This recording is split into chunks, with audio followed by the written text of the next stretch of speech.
bagaimana di dalam Al-Quran metode makris itu mengambil satu ayat Al-Quran itu dalam surat Al-Qamar, yaitu laqad yassarna Al-Quran lidzikri fahal min mudzakir. Nah, sesungguhnya Allah itu menjelaskan, sesungguhnya kami itu mempermudah untuk membaca Al-Quran itu untuk mengingat siapa mengingat kami bakal sudah kiri, apakah kalian itu termasuk orang-orang yang termasuk orang yang mengingat. Nah, di sini menjelaskan bahwa metode makris ini mempunyai visi yang dan misi untuk selain mempermudah bacaan, dia juga berfungsi untuk memperbaiki bacaan. Nah, itu intinya. Lalu dalam sebuah metode makris itu dicantumkan apa kewajiban kita kepada Al-Quran. Nah, salah satu dalam metode makris itu dijelaskan bahwasanya kewajiban kita kepada Al-Quran itu yang pertama adalah iqra, membaca. Yang kedua itu rotil. Rotil itu sama membaca, tapi mempunyai kedudukan yang berbeda, yaitu untuk lebih merinci setiap bacaan, baik tajwid, tahsin, dan memperbaiki lafaz, yaitu irama dalam membaca Al-Quran. Yang ketiga, metode makris itu mencantumkan sebuah hadis, yaitu dari Sunan Abu Dawud juz 4 halaman 267, yaitu Zayyinul Quran. Selain Al-Quran itu, kewajiban Al-Quran itu kita untuk membacanya, lalu menelitinya, lalu tahap yang ketiga itu untuk memperindah itu bacaan kita, baik dari segi tajwid, makhrajul huruf, dan yang lainnya. Lalu tahap yang kedua dalam metode makris ini, dia menjelaskan bahwa ada beberapa tingkat bacaan dalam Al-Quran, yaitu terbagi pada 4 kelompok. Yang pertama, kayak misalkan di sini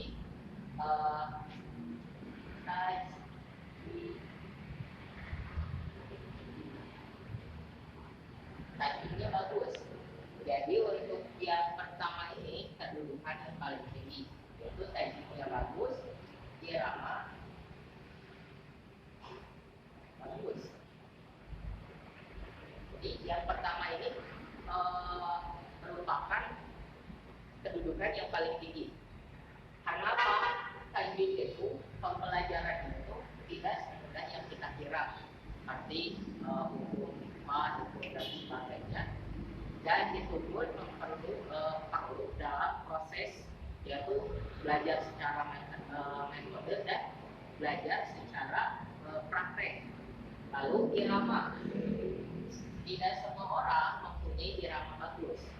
Di antaranya ada yang diberi rahmat, seperti suaranya Nabi siapa? Nabi yang suaranya indah, yaitu salah satu anugerah yang tidak semua manusia miliki. Lalu kelompok yang kedua itu mempunyai kedudukan yang sama, tajwidnya bagus, iramanya biasa. Nah, ini yang saya jelaskan tadi, bahwasannya tajwid itu semua materinya bisa kita pelajari dan praktekkan. Namun untuk materinya itu untuk irama atau suara kita itu tidak semua orang bisa sama. Seperti kayak misalkan yang tak kenal itu siapa? Syarif Rasyid, itu anugerah. Karena irama itu dari anugerah Allah. Karena tidak semua orang bisa mempunyai irama bagus, tapi bisa memperbagus irama.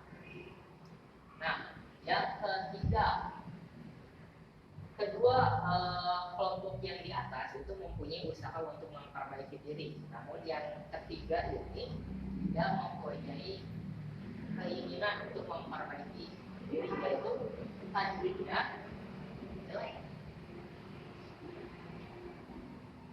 Namun iramanya,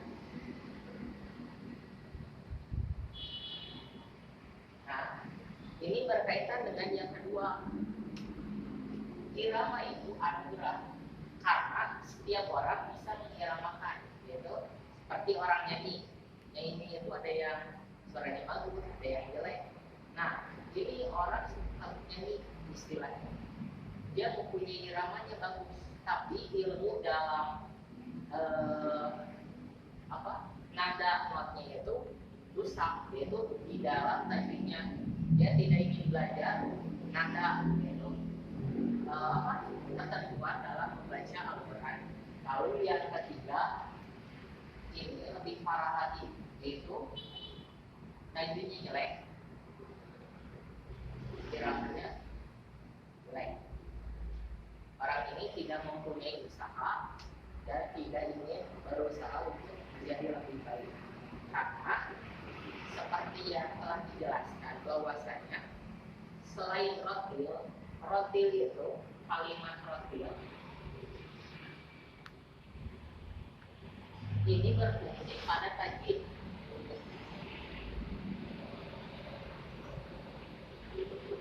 Sedangkan untuk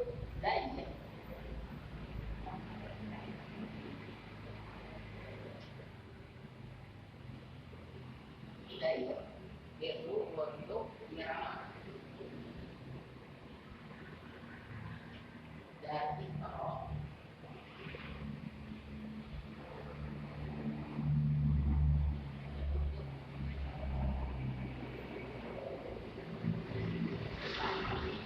Kedua dan ketiga. Tahap pertama ini setiap orang pasti bisa membaca. Baik anak-anak itu sudah diberikan tugas untuk belajar Al-Quran. Dan untuk tahap yang kedua itu tahap pendewasaan, bahwa setiap orang itu tidak diperintah oleh Allah untuk lebih teliti dalam membaca, yaitu rotil, baca dengan teliti, yang fungsinya itu sama dengan tajwid. Lalu dayin yaitu fungsinya untuk irama, yaitu untuk memperhitungkan setiap seluk-beluk dalam bacaan. Nah, lalu di makdis ini memberikan setiap gaya bacaan, yaitu yang menyebutkan bahwa ada yang mu'alif, lalu mu'atil, dan menjawab. Yang pertama mu'alif ini contohnya seperti anak-anak, dia meniru gurunya, yaitu kayak misalkan contoh bacanya Bismillahirrahmanirrahim.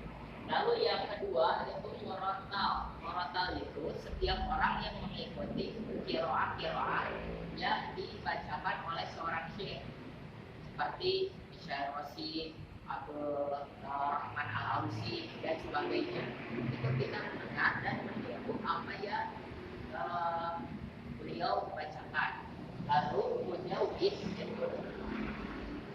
bentuk qiraah yang memerlukan nafas yang sangat panjang, maka dijalankan oleh metode makdis.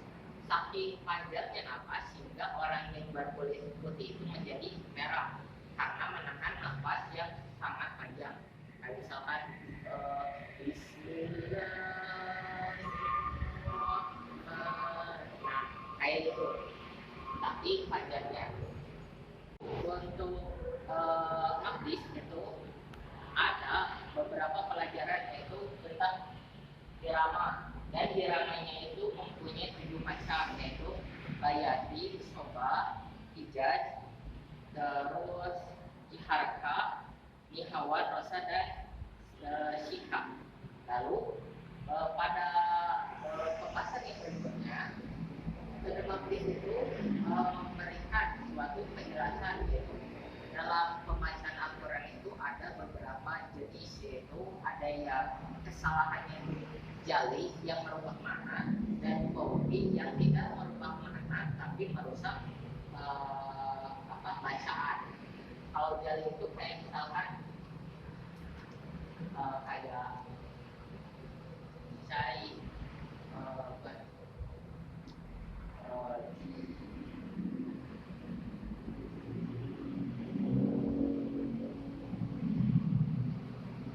rojim dan rohim. Rohim. Nah, ini perbedaannya dari segi huruf dan titiknya. Nah, di maqdis itu dijelaskan bahwa setiap yang sama itu belum tentu sama juga dalam bacanya. Rohim itu rahmat dan rojim itu terlaknat. Nah, lalu untuk yang terakhir,